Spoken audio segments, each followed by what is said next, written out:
Can we talk about LIV? Like it's Yes. So yeah, the structure of this is going to be interesting, right? So seemingly there's no reason for LIV to exist anymore because the PIF. So we have to be really clear here. And Rory did a good job of this. Michael Kim has done a good job of this on Twitter. This is a merger and a deal with the Public Investment Fund, the PIF, the PIF. This is not a merger with LIV Golf. PIF just happens to fund LIV Golf League. So now that PIF has their goal, which is financial and power interest of a global golf league, there's no reason for LIV to exist, especially because it's a money burn. yeah, no kidding. Rick, do you think this was Yasser's play all along? I was tweeting about this last night about it feels like everybody kind of got gamed a little bit, but Yasser almost like didn't at all. Like it feels like he kind of played everybody, but that's an easy thing to say in retrospect. Do you think this was their play all along? I think that it was one of the potential plays, right? I think when you have, if you're this disruptor, right? You're this $1 trillion disruptor, and you look at golf, which is ripe for disruption, right? We learned that over and over again. You start this process, and there's a lot of different end games. It is that Tiger says, "I'll go to LIV." Great. Yeah. Now we have the marquee world tour, and we'll run it, and we'll put our people and all that stuff, right? That's one possibility. Another possibility is, we have LIV in its current state, but we were able to sell the teams for $2 billion a piece, and now we are like making money on this, and we are getting influence with other multinational or other governments, right? I mean, you have to remember the PIF makes money a lot of different ways. It's not just on golf. If they get some crown prince or some whatever, if this strikes an oil deal from a pro-am, they are happy as clams, right? So that's one potential outcome. Another potential outcome. It's a potential name for the new organization. Exactly. Yeah. Happy as clams. Happy as clams. And when the team comes out of, the clams, the range clams, I'm all in.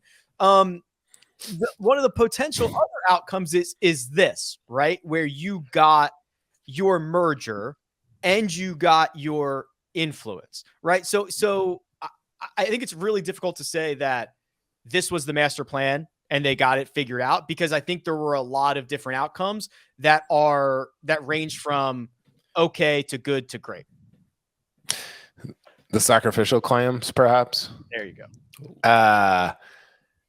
Yeah, that's a good take. I think that along the way, though, I think it became when you're spending $900 million and making like $2,500, like that's tough. That's not good. And so I think at some point along the way, I agree with you that maybe it wasn't the plan from the beginning, but I think at some point over the last 9 months, they kind of looked at the corner they were putting the tour in and looked at their future with LIV, which is just, I mean, it's arduous to try to build all this, and it takes a long time. They're in it to diversify, not 20 years from now, but like they want to diversify their assets right now and get into stuff that they can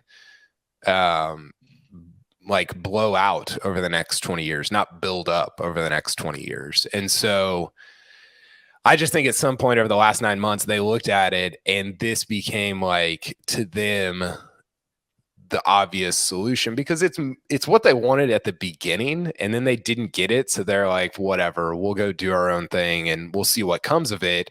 And then again, at some point, and I would love for Yasser to like talk openly about what that point was. He won't, and that'll never come out, but I would be fascinated to hear him say like, this was the moment where this became like the end goal.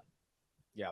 So let's continue to succession game this out, Patrick, and what this could possibly look like, right? Are the elevated events going to continue to exist? Is everything an elevated event?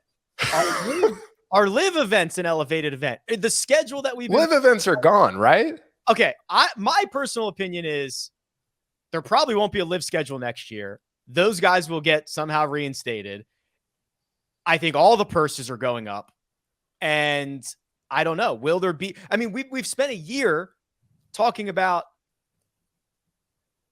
elevated versus non-elevated events and how that's going to influence the schedule and all this stuff. And now I'm not sure any of that is going to come to fruition. Well, it will for 2024, right? I don't know. Who knows? I mean, I generally agree that like things happen very slowly, and it's like trying to turn a battleship, and it just happens slow. But like, I don't know, man. Things seem to be happening fast in golf. Everyone seems to think this deal pretty much put the axe in LIV Golf itself, the league. I'm not sure if I'm quite there. I think it could stick around, and I think it's going to be a Champions League type deal where, look, the PGA Tour had 8 designated events for next year set up. I believe LIV Golf had 8 tournaments of their own and courses already set up. I believe you're going to be seeing 16 events based on top 24 from LIV, top 50, top 60 in the FedEx Cup or whatever from the PGA Tour, some world ranking points thrown in there as well, DP World Tour top 20, and that's going to be the juice of it. And then separately, you're going to have normal events like the John Deere Classic. LIV will do whatever they need to do. That's where I'm at personally. Wait, what do you mean by LIV will do whatever they need to do? They'll still have their 4 or 5 other events. So could they kind of split the globe, KP, where it is kind of a global tour, a huge injection of cash into a similar-ish PGA Tour schedule and 8 to 16 LIV Golf events that are globally based that encompass Asian Tour, DP World Tour, like that side of things?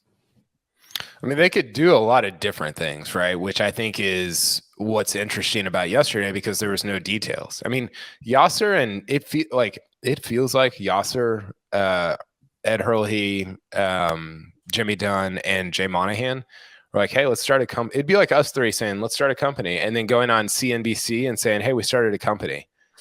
And just dealing with the details and the flow back later. Yeah. And then you start looking around, you're like, what are we going to do? Right? Like, that's what it felt like. I think there was more to it than that, but it just felt like there was no real outline of what they're actually going to do. Like, I don't think I was on the call with Monahan last night, and I talked to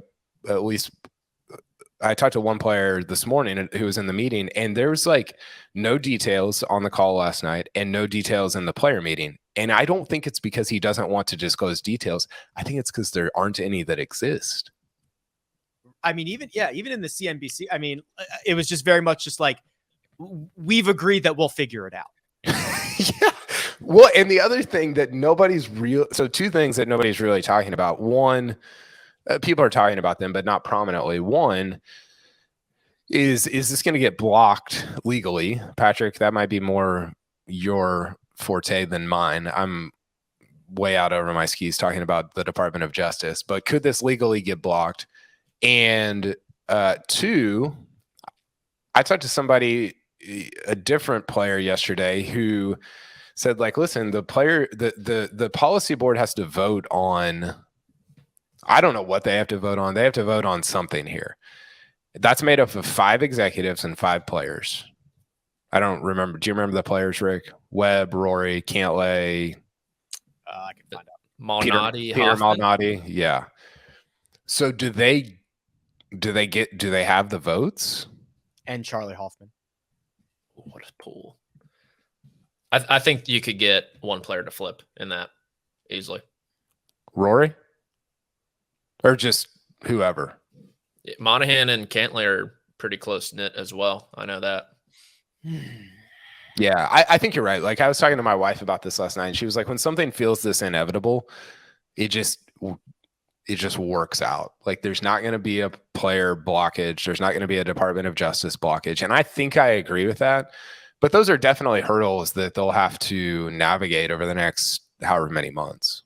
Yeah. The DOJ wise, I appreciate your confidence in me, Kyle, but I would say I'm also not a great person to ask their ability to block this, but I will say kind of the quickness and the speed of which this deal came about. I do think, and a lot of people have floated it around, and I totally agree, that the discovery process in the LIV PGA Tour case was a big reason why.